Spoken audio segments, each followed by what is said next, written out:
so much for joining and welcome to today's webinar for using the framework for student access, retention, attainment and progression. It's so nice to see so many of you here. This webinar has been overwhelmingly popular, so it's really good that we have so many people, colleagues from the sector joined with us today. If I can have the next slide, please, Tom. I'm just going to broadly step you over some brief housekeeping rules. As you can see on the screens there, just because we've got lots of people on board today, it'd be good if you could keep your webcams off and microphones muted unless you're sharing or asking a question. We are recording the event, you'll just have heard that today, and so that will be circulated to you as an attendee afterwards. We are going to reserve any comments, questions for our invited guests for the end of the session. I am going to man the chat myself and take note of some of those questions. But if you take a note of specific questions that you have, there will be, we hope, an opportunity to ask at least some of those towards the end of today's webinar. We do have Ali Stafford, my colleague from Advance HE, on the call today. Ali is also available to support you with any technical issues you might have. Hopefully no one will. But if you direct message Ali using the chat function in Zoom, she will be able to assist you should you need that. It's useful also for you to change your display name. If your display name is a name or a number, sometimes Zoom does that. It's just useful for you to change your display name to the registered name that you registered with, and that helps us to know who you are and that you're here, particularly if you engage in an interactive way and ask questions. Next slide, please, Tom. So I'm delighted to be joined by some colleagues from the sector today. My name's Juliette Morgan. I'm a senior consultant for student success in the education team at Advance HE. And I'm joined today by Nathaniel Pickering, Associate Director of Evaluation from the University of Greenwich, Sarah Reynolds-Golding, the Assistant Principal in Higher Education from Bishop Burton College, and Dr. Tom Ritchie, who's a Reader and Director of Student Experience at the University of Warwick. Next slide, please, Tom. So today's webinar will focus on our framework series. And for those of you familiar with our framework series, I just wanted to contextualize this framework. It's one in a series of 9 frameworks, plus an overarching framework that we developed with and for the sector over the past 2 years. It's housed within our student success series of frameworks. The series is intended to provide a shared point of reference and a common language for everybody to enable discussion, to shape policy, process and practice around the really broad and complex issues that impact student success. Each framework in this series is structured the same way, and we hope gives perspective for institutions, educators and also students. Next slide, please, Tom.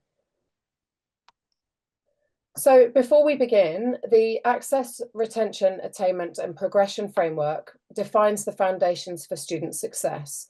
Each component depends on fostering a sense of belonging and actively engaging students with their programmes of study and also their wider institution, enabling all students to thrive throughout their higher educational journey. It's essential to provide a contextualised understanding before we move ahead today of the terminology in play here regards access, retention, attainment and progression. And you can see on your screen the framework defines these concepts as we outline. Each element is interconnected and each element defines the foundations for student success. And this framework is designed for all staff who have a remit to support students to achieve their potential. Next slide, please, Tom. You'll see from each of the frameworks that we structure it at 3 levels. At the level of the institution, we accept that the whole institution plays a leading role in creating a vision, mission and culture of shared responsibility, ensuring successful outcomes for all students. This encompasses alignment with a set of strategies and policies which academic and professional staff are supported to implement, from data and learning analytics through to inclusive learning practice and the co-creation of environments where everybody belongs in order to thrive, and all of the factors that fall in between. Next slide, please, Tom. At the level of educators, where we use the plus symbol to include all staff who have a role in student support in any way, The framework supports people to play their pivotal role in ensuring student success and achievement of potential.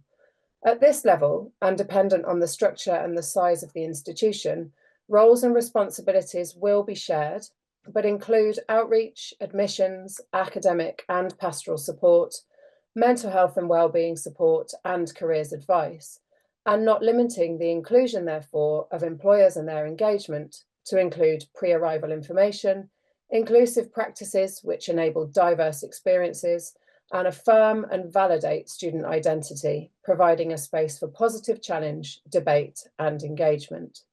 Next slide, please, Tom.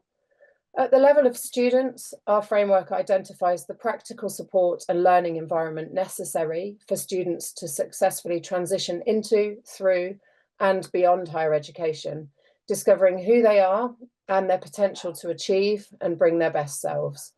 This includes and isn't limited to outreach activity, their own programme of study, their cohort, and their peers.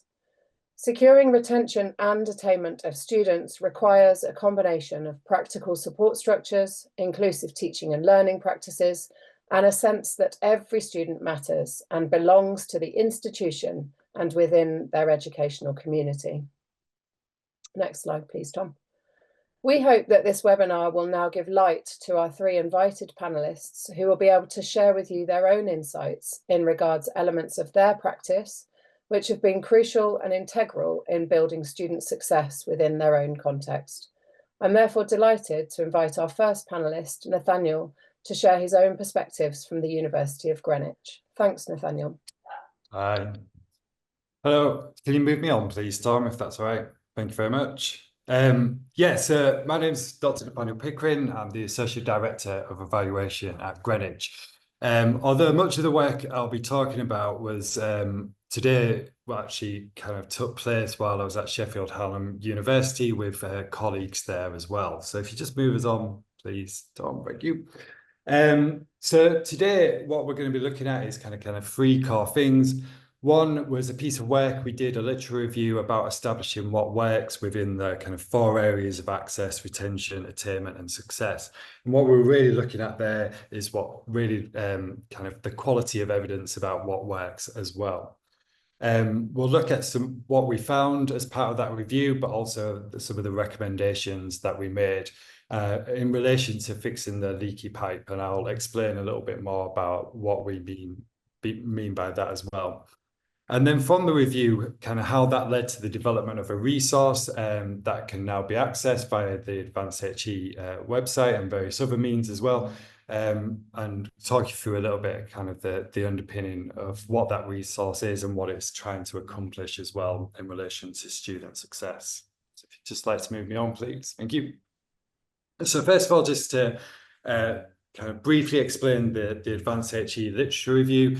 This was led by my colleague Liz Austin, or Professor Liz Austin at Sheffield Hallam University. Like I said, this work was done at Sheffield Hallam University, and they really did support and facilitate this piece of work and the development of the resource as well. So just to pay credit to them there as well. And also most of the colleagues that took part contributed to the literature review have now moved on from Sheffield Hallam, so just my colleague Liz is still there at the moment. So the literature review itself, what we were trying to look at was what evidence-based policy or practice had demonstrable impact on student outcomes. And what we were doing was building on the last literature review that Advanced HE commissioned in this area that went up to 2006. So we were looking at from 2006 to 2021 at that body of evidence. And we took an integrated literature review approach. So what that meant was we had a stakeholder group where we could test the evidence that was emerging. And that stakeholder group was made up of various stakeholders from across the higher education sector and also students as well.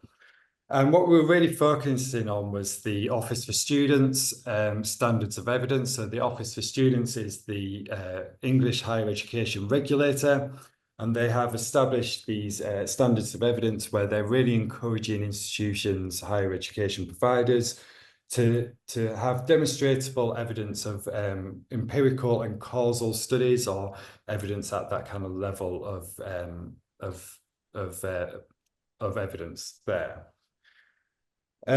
So the literature review, we reviewed over 13,000 pieces of literature. 161 made it into the literature to the report itself. Once we'd applied that criteria in there, I think it's worth pointing out as well that this review was done kind of during the kind of COVID lockdowns and various other things. And what we've kind of identified in the report is that we've seen quite substantial changes in student behaviour since then. So that really there should be something that follows this, that really focuses on some of that evidence that's come out since the COVID-19 pandemic. So if you'd like to move me on.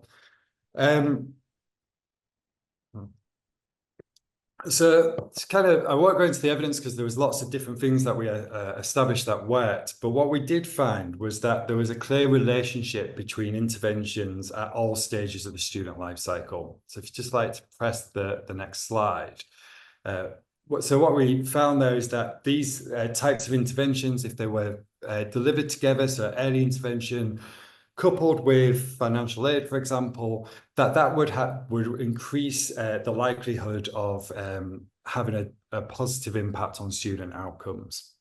And so really what we suggest in the report is that people should take a really holistic approach to how they measure impact, but also thinking about some of those more long-term outcomes as well. So if you're delivering an intervention in the access space, that you might want to think about outcomes connected through to attainment or to continuation as well. And the same in other spaces. So if you're thinking about interventions that are around attainment, that you're then thinking around kind of how that connects to continuation, for example.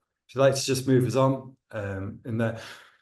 But kind of underpinning everything we found was that interventions that seemed to work were ones that also kind of increased this idea that universities cared about their students, or students felt like they mattered to the institution. So when an intervention kind of really demonstrated that to students, then it had that, seemed to kind of have more impact on positive outcomes for them. If you'd like to move me on, that's okay. I think this really speaks to the framework that we're kind of looking at today.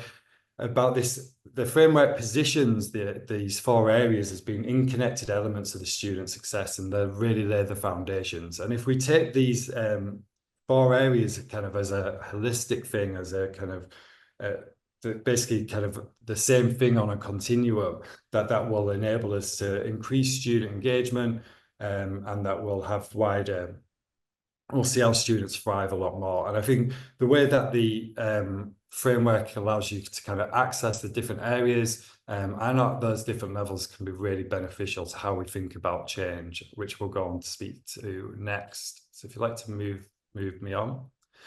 So the review had many recommendations, but the two we'll focus on today, like I said, one around kind of this leaky pipeline. So people are doing lots of activity, but still the evidence about what works is pretty thin on the ground often. And this is particularly the case in certain areas like progression. Access, there was lots of evidence. In the progression space, not so much. Also, there wasn't really the kind of clear articulation of short, medium, and long-term outcomes. So people very much spoke about kind of the experience of students, or maybe, you know, like impact on attainment if they were doing an attainment intervention, but not necessarily kind of more long term than that. So what we recommended is that researchers and funders should develop their evaluative practices, that they should be taking a much more longitudinal approach to evaluation and to the development of measures around, like I said, as well, around the kind of different stages of intervention in there. And so that kind of led us on to this next step about what kind of next. So we've done this literature review, we found out what works. And what we wanted to do was develop some resources with Advanced HE around how we could support the sector in developing both evaluation practice, but also about how to plan and measure for change and impact in there. So if you'd like to lead us on. So kind of what we started with was the what works evidence, and we wanted to kind of bring that to life with people, but also In England, particularly, the Office of Students is really focusing on institutions developing theories of changes and evaluative practice. And myself and Liz, as we've tried to develop that before with people, has been a real kind of challenge. And so we wanted to develop a resource that would enable us to develop people's confidence in theory of change. And so this kind of took us to a resource development or design stage that was facilitated by one of our colleagues from our design department at Sheffield Hallam, where we went through different iterations of what this resource could look like. And eventually we landed on this a game concept, because we wanted a resource also that built this kind of a collaborative approach to evaluation and a kind of a capacity building as well in there. So the resource that we came to, if you go moving on to the next slide, was called Change Busters, which anybody who grew up in the UK in the 80s will hopefully find the connotation in the name. And the game, like I said, what we were trying to do is support users in understanding a theory of change and build confidence as well in exploring evaluative questions and extend that kind of learning through application. So the resource is about enabling people to kind of go through a scenario and develop their understanding of both theory of change and evaluation design. In the actual game itself, there's 3 different scenarios that players can choose to use. And these are financial support, one around peer mentoring, and another one around course-based undergraduate research experience. And these are all taken from the literature review, these scenarios that were created. And the game itself is intended to be played kind of physically in a space with a room, about bringing people together for that collaborative conversations. And this was very much kind of, I think, connected to kind of our desire to be back in the room with people after the pandemic. Ideally, the game is best played in groups of 4 or more, and we've had sessions where we've had over 100 people in a room playing the game in smaller groups as well. And what we found is that the game is really effective at kind of really supporting people's development and understanding of the theory of change. And it allows them to kind of apply that in their own settings as well in there. So if you'd like to move me on to the next stage, I'll just talk a little bit more about how the game functions. So as part of that development, what we landed on was these hexagon shapes that allow people to develop change in a much less, in a more kind of multifaceted way. So as part of our piloting of the resource, one of our colleagues was like, the thing I hate most about theory of change is this obsession with boxes. And that change is potentially this linear process. And what we wanted to capture is actually change is not linear, and things might happen in various ways. And as you'll see, there's like there's different scenarios on here, but that people approach it very differently, and we see all sorts of shapes being kind of explored. But what we encourage people to do is really talk about how they're connecting those different elements for a theory of change and how change happens. So we don't care about what shape people end up with as long as those conversations are happening. And as facilitators of the game, that's something that you hopefully encourage people to do. The game has 2 sides. Like I said, one is around the first side. So the first half of the game is around developing the theory of change. And then you turn the cards over, and that really helps people develop their evaluation plans, or how an evaluation plan happens. So again, from our experience, people develop theories of change and then they stop and think their evaluation is done. And hopefully what Change Busters allows people to do is, right, understand now you've got your theory of change. This is how you use it in that evaluation process or in that evaluation plan as well. Would you like to move me on to the next slide? So when the slides are shared, you'll be able to watch a video of people playing the game and how that works. You can also go to Advanced HE's website, and there's links that are provided at the end of my presentation for this, where you can go download the resources if you like, so that you can use them. But if you want a physical copy in one of these lovely boxes where you receive all 3 scenarios, then myself and my colleague, Professor Liz Austin, deliver some training there. So you can attend an open session with Advanced HE, which is a train the trainer. So how during that session, you learn how to facilitate a workshop using the Change Busters game, or you can have an institutional workshop where we spend a whole day with an institution developing their understanding of evaluation in there, and you receive multiple copies of the game as well. So if you just like to move us on, Tom, if that's okay. So what I found, and I've been developing skills and capacity within the sector in evaluation for over 10 years, is this is probably one of the most useful resources I've used. And I'm not just saying that because that's because we developed it, but I think it really does help people apply some very kind of abstract thinking often in a really kind of practical way, and that they could go away from those sessions and apply what they've learned as well. So it's just this was from a session we did with our colleagues at the Open University in Wales. And I think they've, since then, we've seen pictures of them running the workshops themselves on LinkedIn and various other platforms. And I think it is a real benefit to institutions to think through how change happens within that student success space and how that connects through the student journey as well in there. So I think that's everything from me. I think my next slide is just questions, but I think we're taking those at the end. Cool.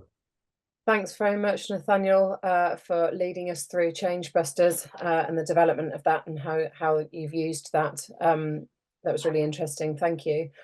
I am going to move us forward to invite Sarah Reynolds-Golding from Bishop Burton College to talk about some of the work that they've been doing there in regards to access, retention, attainment and progression. Sarah. Hello, afternoon, everybody. So I'm Sarah Reynolds-Golding. I'm fairly new in post, assistant principal at Bishop Burton College, having recently moved from the University of York. And when I joined the college, we were, as you would do with any post, we really getting to know the faculty, getting to know the staff, and looking at the bits within the faculty that were working really well, and perhaps looking at areas that we needed to consider and really develop further. Next slide, please, Tom. So just to give some context, because I see from the messages popping up, we've got people from all over the world. Bishop Burton is a land-based college, which means we deliver land-based programs that are associated to things like agriculture, equine and animal-related studies. And as I mentioned, I undertook a review of the student experience within the institution, the University Centre, and in particular the pastoral arm, which encompasses life coaching services and also academic study skills services. And as part of the self-assessment processes, those heads of those services would complete their annual reports. And I was having a look at those in terms of the real impact that those services were having on the students' experience and their performance and achievement. And the services have developed over 3 years, really, very differently from each other, the study skills and the life coaching. And what I wanted to do was really bring those services together and create some holistic review of the student needs and use a research-informed scaffold to actually benchmark around the interventions and the work that we were doing with our student population. Just to say that our student demographic is from some challenging backgrounds with fitting in with some of the deprivation and characteristics. This also coincided with the development of the college's access and participation plan. So within that and from the data analysis, we knew that we had 2 access and 3 success targets and intervention strategies that we're developing around that really were embedded within that service development plan. And in addition to that, we are involved with 2 collaborative equality of opportunity grant proposals with the OFS, using the life coaching service really as that enabling factor around access and also the achievement and the success along the programme. Next slide, please. So just to give you some further context in terms of usage of the service, we have a population of around 425 students last year, and 22% of those students were accessing the service. We We obviously want to encourage that because we can see through our data analysis that it really is an enabling factor around continuation on the programme and completion and that next steps.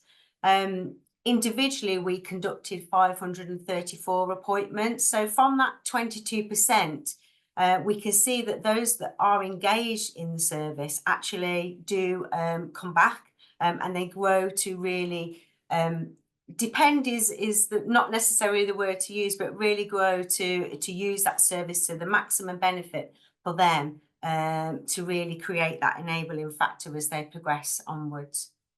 We can see from our data analysis that animal services or sciences, has the largest engagement with the study skills and the life coaching. And we can also see some correlation there in between the student demographics that go on to those programmes and perhaps some of the extenuating circumstances that might impact those students and their study. We recognise between November and March, which are our busiest months, with 70 interactions in the November and slightly more in the March. So we knew that when we were looking at the service and thinking about planning our interventions, we knew that those were critical months because we needed some enhancement to the interventions to make sure that we were considering the demand that was needed. Next slide, please.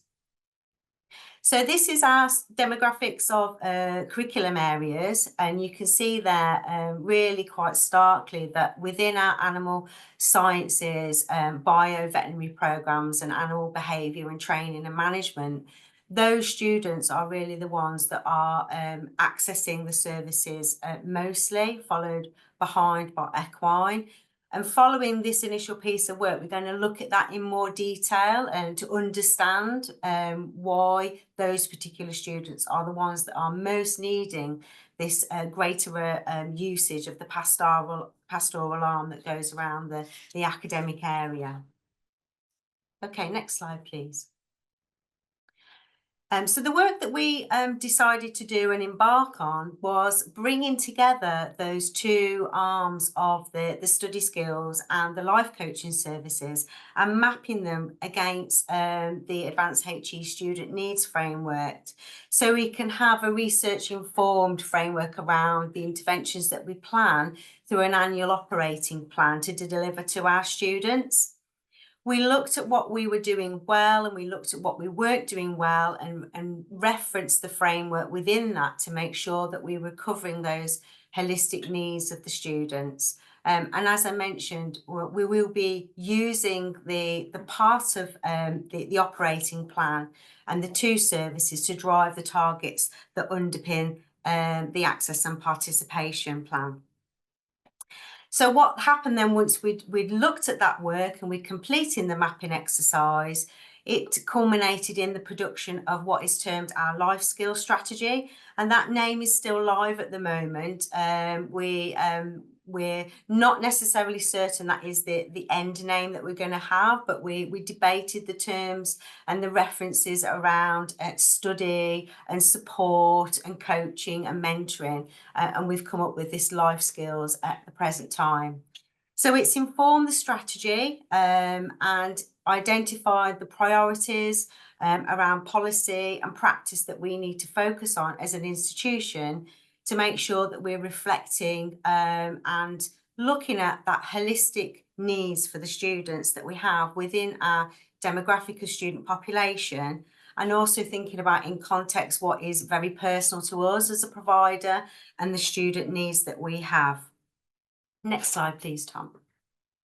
So these are some extracts, just two extracts that have come out from the strategy and our overarching goals. You can see there that we've got the student needs framework down the left-hand side, and we identified from our goals what was our overarching aspiration of what we wanted to achieve through the bringing together of the two services and also delivering through our strategy. We then broke that down into our objectives, which is our sort of refined goal and what we wanted to achieve. And then moving that forward, the initiatives which we are going to operationalise through our operating plan. We've also identified some evaluative tools that we would use to measure the impact of those goals and those objectives and whether the initiatives are working. And again, those are still under debate at the moment because we've just completed our semester one operating plan so far, because we want it to stay live. We don't want it to be a static yearly document that we refer to. We want to make changes in year based on the evaluations and how the interventions have worked, how they've landed with students, and the participation that we've had around them. So we're happy to, and we really want to keep it live as a work in progress. Okay, next slide, please. So the implementation of that, so how we were going to operationalise the strategy into the services. So we wanted to design the service interventions to reflect that student needs framework and to reflect the holistic needs of the students. And what that has done is then culminate in the development of what is our operating plan. From the evaluation of what was working and what was not working, we identified that there were some areas that we needed to really focus on because we perhaps were not delivering those as best we could. And those were developing agency and reducing the dependency from the service and creating that autonomy with the students. And that derived from some research that a member of the faculty staff was working on at the time in regards to the thoughts, opinions and perceptions of students engaging in using the life coaching in particular services and whether they were feeling that that was really a dependency tool. So we're going to complete some further work around that to understand that in greater detail, and that perhaps then will inform further iterations of their operating plan and how we deliver the services. We also recognise that our policies and procedures based on sort of ongoing developments may not be as accessible as they need to be for our students, for them to feel fully informed and feel able to access those as best as possible. And we also recognised that we needed to continue to develop our community, our sense of space and place for our students. Within colleges, we are mixed economy, and that can mean that spaces for designated groups can be quite pressured. We are quite fortunate at the college in that we do have dedicated university centre facilities, but we wanted to continue to look at those and identify whether they were meeting the needs of that student group. And whether they felt that there was a real identity there to create that sense of belonging. Next slide, please. Okay, so from the strategy then, as a culminated from out of that was the life skill operating plan. So as I've mentioned, this is a live plan. We've only developed semester one to date. We want further iterations of it to reflect how semester one has worked. But we've categorised the student-facing activities into 4 domains to start with. And those 4 domains, those are the life skills service. So we've got our life coaching arm, we've got our academic skills arm, and then also in addition to that, we have our careers information and guidance. And then a new role which is going to be joining the college, which more of a community outreach post rather than working just within our schools area, is an access and outreach intervention officer. Again, linking back to our access and participation plan, we recognise that within the target groups, we want to attract more students from those target groups to come to the college. We needed to go out to particular specialist groups for our students. And there's just a couple of interventions that are identified there within the examples that show how we're going to deliver those and link them to the student needs framework. Next slide, please, Tom. Evaluation then. So this is probably the area that is still under development. We've identified the surveys and the groups and the questionnaires that we're going to use as tools to measure the effectiveness of those interventions, but we still really are feeling our way. We want to reduce survey burden. So we are going to be doing some work once we've started to use the evaluative tools to really see what works for students and make that student-led. And as it's mentioned, that will inform further iterations. And then the last slide, please, Tom, is really some this testimonies from students that are using our services. And those reflect a real enabler that particularly the life coaching offers to students, how it really platforms them into other areas of support that they might need to work with, and really empowers them to make active decisions about where they might need to go to help themselves in the future. Thank you. Thank you very much, Sarah, for giving us a really insightful walk through the work that you've been doing at Bishop Burton. It was really interesting. Thank you very much. I'm going to swiftly move us to our third invited guest, Dr. Tom Ritchie from the University of Warwick, who's going to talk to us about the ways in which they have thought about areas of the ARUP framework in their work with the We Are Chemistry project. Tom. Thanks, Juliette. Things first, I apologise, I have developed a cold in the last 45 minutes, so if I pause to sneeze, you know why. But yeah, thank you so much for inviting me to speak today. As Juliette said, I am a reader in chemistry and director of student experience at the University of Warwick. I'm going to speak a little bit more today about the We Are Chemistry student experience project that we've been co-designing with students here at the university for the past 2 years, and how we've been developing it to enhance student success and a sense of belonging, both for students in chemistry, those at Warwick, and also how we're starting to influence beyond as well. If you're okay to switch to the next slide, please. In terms of the framework, I was speaking to a colleague, my colleague Adam, before the session on if we were starting out now, how would we apply this? And we were discussing how it might feel slightly overwhelming if you were just beginning this work now. So today, when talking about We Are Chemistry, I will share how it started and how we began just by focusing on the bottom left of the framework. So student-centered collaboration and focusing on culture, and how we use that to help us understand the barriers to belonging that were in existence in chemistry and more widely at Warwick. I'll share a little bit more about the projects and principles that we learned from doing this work, and how we've used and applied these principles in other contexts that help fulfill other parts of the framework. So hopefully what you'll see is how, by starting in the bottom left-hand corner, developing this clear kind of understanding and principles and mindset of how we work with students and with colleagues, we've managed to influence employability, assessment, flexible learning, and really influence and enhance student success, curriculum design, belonging, education for sustainable development in other departments, but also across Warwick as well. If we have time at the end, I will share some for you to be able to take away as well. Tom, if you could change. So following on from Juliette's articulation at the beginning about how the framework needs to function on different levels within an institution, I just want to acknowledge the team who've helped form, run, and continue to develop the We Are Chemistry project since 2022. So top left is my colleague Adam Alcock, who works in professional services here at Warwick. Jess Mann, top middle, is a former student who helped us set up the project and helped us revolutionise the ways in which we communicate, that I'll speak a bit more about later on. Bottom middle is Max Campbell, who chaired our exam working group and our staff student liaison committee and was really influential there. And then Ira Kazar and Ash Dwyer on the right, who have helped to continue the project into its second year and third year, and have focused it much more around employability and belonging than we did at the beginning.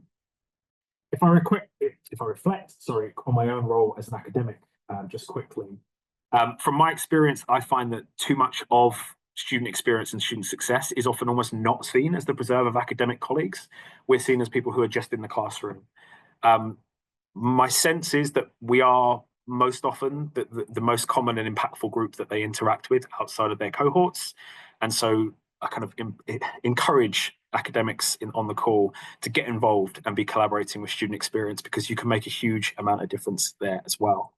A key role that these students that you can see, and other students who have not been included, have had for the project is helping us understand the main barriers to belonging from their lived experiences.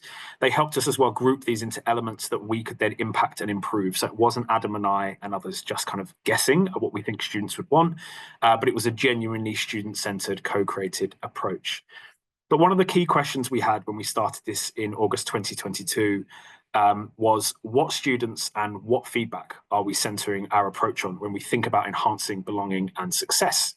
And so I want to talk about that more on the next slide, Tom, if that's okay. This question of kind of what students are we talking about when we're thinking about using feedback and perspectives, this is what leads to this presentation becoming a quick history lesson, so apologies. My background is as a historian, even though I'm in chemistry, but some of you may have come across this concept before, some of you may not, but very quickly, this is known as survivorship bias. So in the Second World War, in a bid to reduce the number of planes and pilots that were lost during the conflict, observers were tasked to record where planes were being hit most in the battle when they returned. And this image demonstrates what they found. Okay, so you look at it and you can see that all the red dots are where planes were being hit with bullets. So the logical response that was taken at the time was, okay, well, we'll put more armor in these areas. We will increase the protection there. But this example contains a logical error. Okay, so for observers to note down these marks, those planes had to return. And what this implies is actually the opposite. Armor should go where there are no bullet holes on this image. And stretched analogy aside, my contention is that the way in which we rely on and use student feedback currently in the UK, so National Student Survey and other completer surveys, it contains the same logical error as this. And to put it simply, for students to complete the National Student Survey and the other things that they have to do at the end of their studies, they have to get to the end of their studies. But they don't. And so as a result, we end up putting too much emphasis on what we think works because it's worked for those who've managed to get through the system.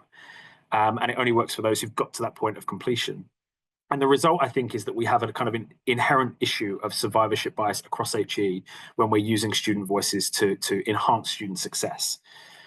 So by concentrating on the feedback from the students who perhaps don't succeed through the system, for concentrating on feedback from students for whom the system has worked, we tend to overlook those for whom it has not. And it leads to incorrect conclusions, and this is as a result of incomplete data. So every year, about 40,000 students drop out of higher education in the United Kingdom. That's about 1 in every 37. Has anyone ever fundamentally spoken to that 40,000 and asked why, and tried to hear those voices and then build that into how we think about belonging and success for students? And that's a big part of what the framework is trying to do. And that's what we were doing in 2022.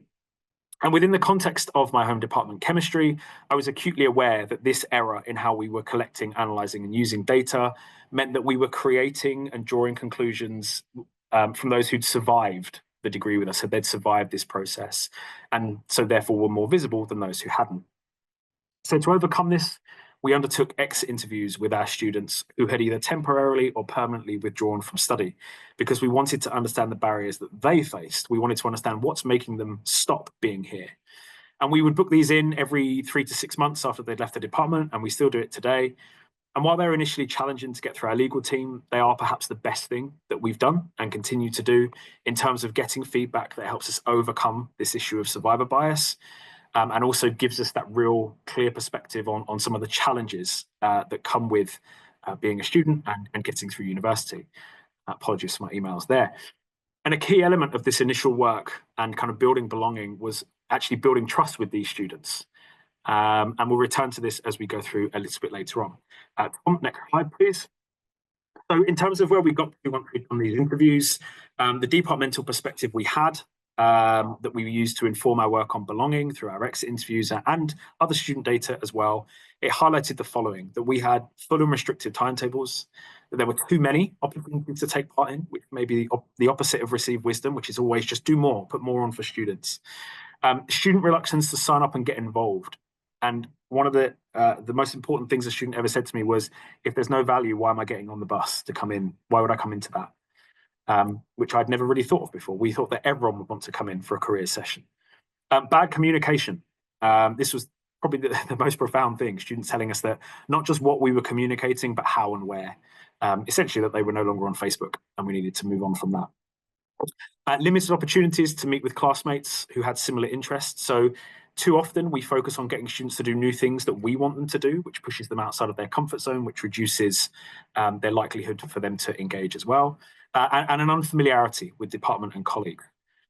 But our aim with this information was to work and co-create with our students, but with a focus on the students themselves leading participation and ideas development. And I won't talk about it here, but I've done some other research with a colleague outside of universities around participation and student involvement. And what we found is that the sector's understanding of co-creation and participation is generally wrong. And it leads to either faux creation or co-creation washing. And we tend to say, oh yeah, no, we are definitely working with students. We're definitely co-creating. And then if you look a little bit closer and kind of scratch the surface, what you find is that we tend to be consulting with students or planning and running engagement and belonging activities or things we think they would like, but not actually asking them in the first place, and then wondering why no one turns up. So with all of that said, we recruited students to work with us and tell us what activities that they wanted, what comms platforms that they wanted us to use, and where and when and how we should communicate. And on reflection, I'd say we probably co-designed rather than co-created with our students to develop the We Are Chemistry program.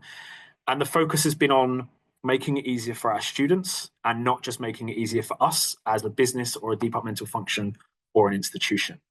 Tom, if you can go to the next slide, please. Here's a quick picture for visual people to kind of show you some of the things we've done since then.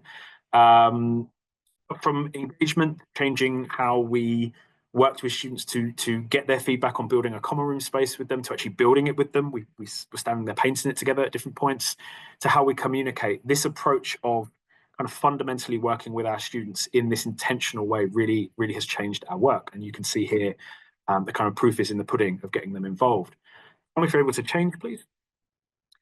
It's a bit here on the impact. So to date, we've run 146 different activities. We've had just under 11,000 attendees to these. So we have about 500 undergraduates in the department overall, and we have about 200 postgrads.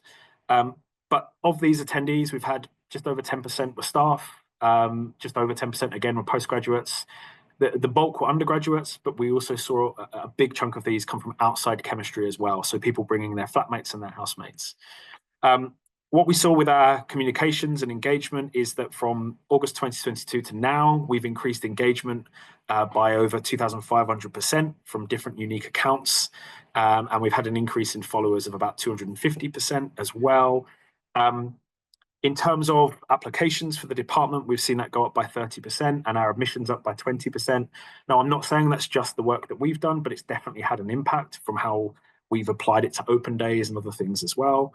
We've seen departmental dropout rate decrease as well, and part of that will be COVID. But again, we're being told by students consistently that by working with them in this way and creating these spaces within We Are Chemistry, it's giving them space to feel like they belong and to thrive and ultimately enhance their success. And I'll talk a bit more about how that's impacted other areas in a little bit. We've seen attainment on year one exams go up by 12% as well in the last year. We've been a TEF Gold case study. We've done things for Times Higher campus. We've got university awards for it and been invited to share it across Warwick and beyond.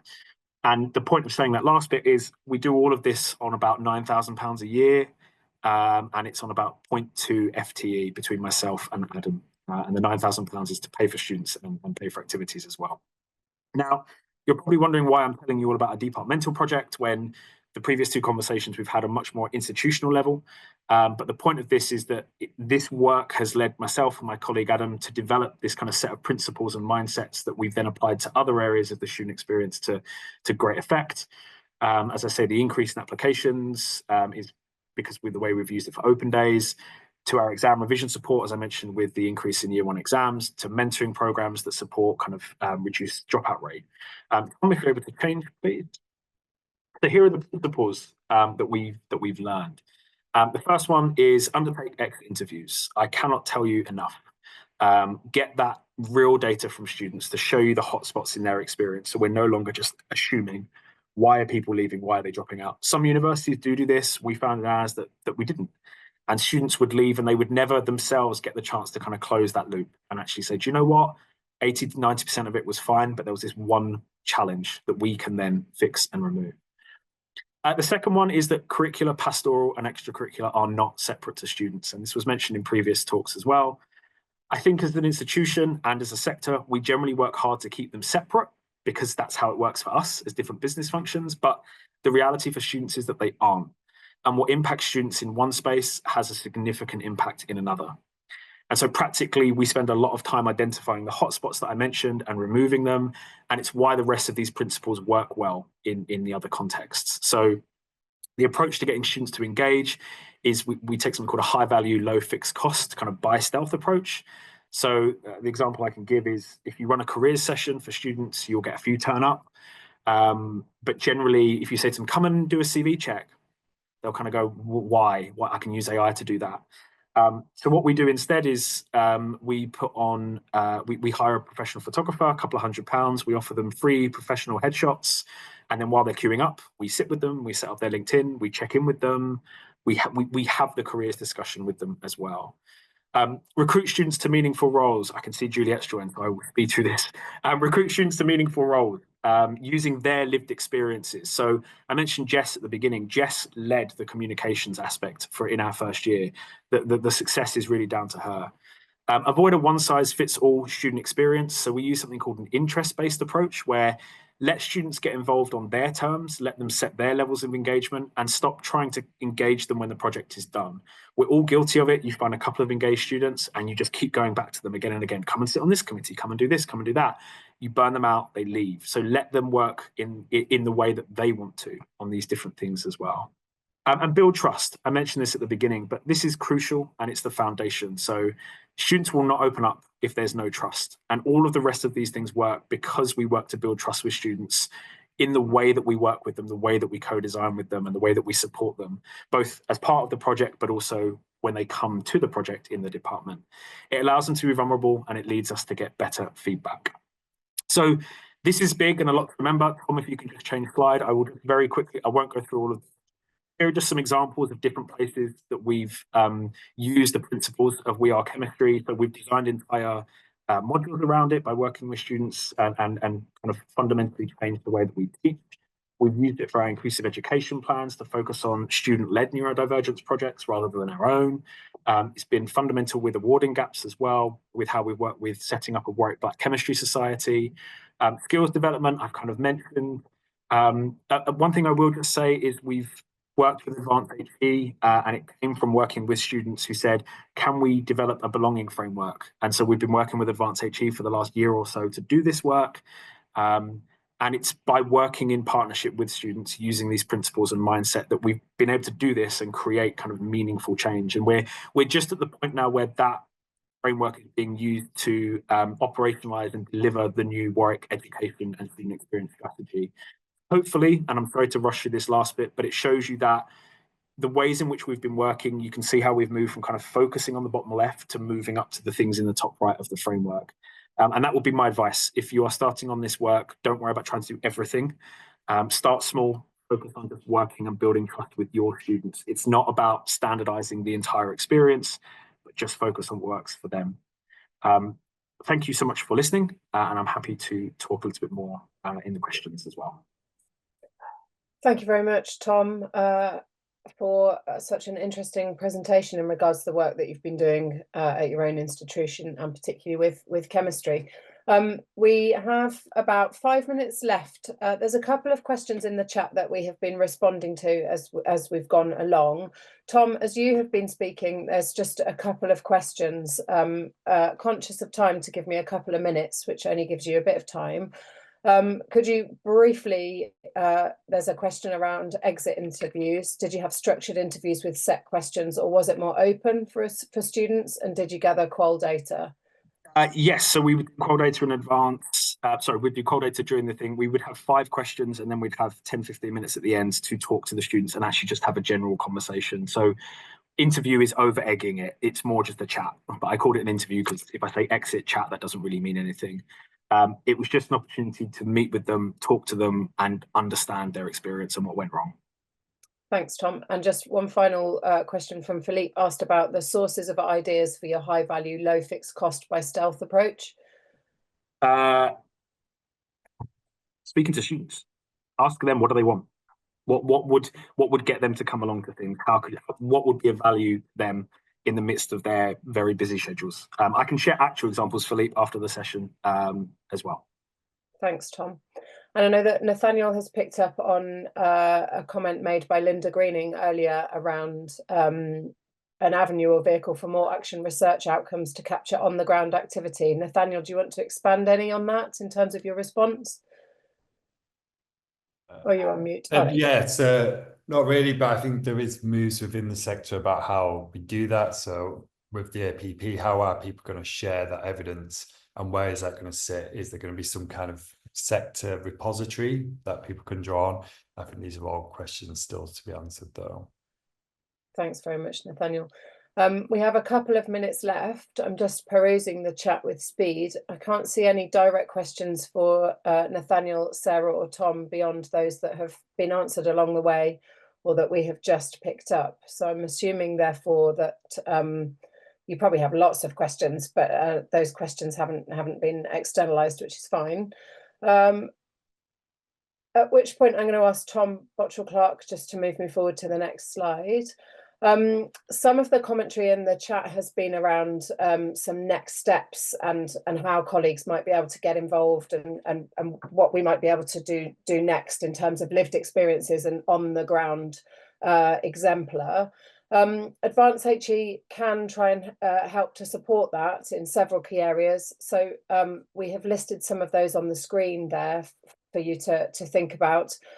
We are able to think about how you can develop strategies in your own localized context to directly enhance positive student outcome, be through curriculum review, staff development, training, and obviously, as Nathaniel referenced, change busters. And I can see there's just a brief comment on change busters for Nathaniel, elaborating on how the theory of change underlined the student support work at the University of Greenwich. Nathaniel?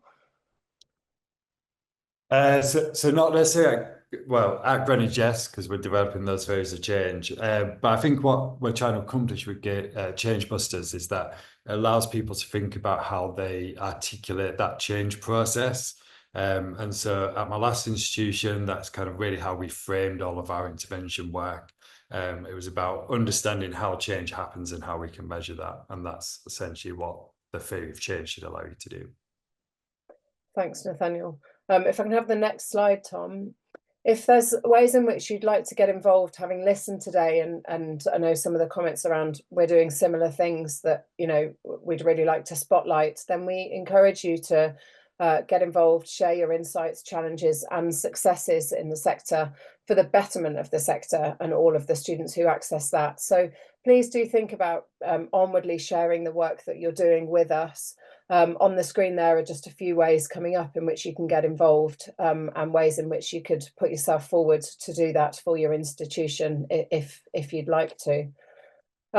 Really conscious of time. I'm really good at managing time when I chair sessions. It's something I'm really proud of. So with a minute to go, if I can have the next slide, Tom. If you've been really enthused by today's conversation around the Access, Retention, Attainment and Progression framework and hearing about how that has been utilised across 3 different institutions, then this is the first in a series of webinars that's supporting our frameworks. And we encourage you to get involved in the framework that focuses on enhanced assessment or enhancing assessment on the 4th of December. You can see that on the screen there. And with that in mind, Tom, if I could have the next slide, if there's anything you'd like to ask in terms of today's content, my direct email is on the screen there. So please do contact myself or make contact with Advance HE and we'll endeavour to help you where we can. I must just end by thanking our 3 panellists, Nathaniel, Sarah and Tom, for their huge commitment and support today in spotlighting and sharing their own practice with you all. And I'm sure, like myself, you're all inspired and enthused by what we've heard, and we've gathered some really valuable information around how we might be able to use that framework for the betterment of student success. So our thanks does really go to Nathaniel, Sarah and Tom and my colleagues at Advance HE for support today. It's nice to have had you with us and I hope you've enjoyed your session. Thanks very much.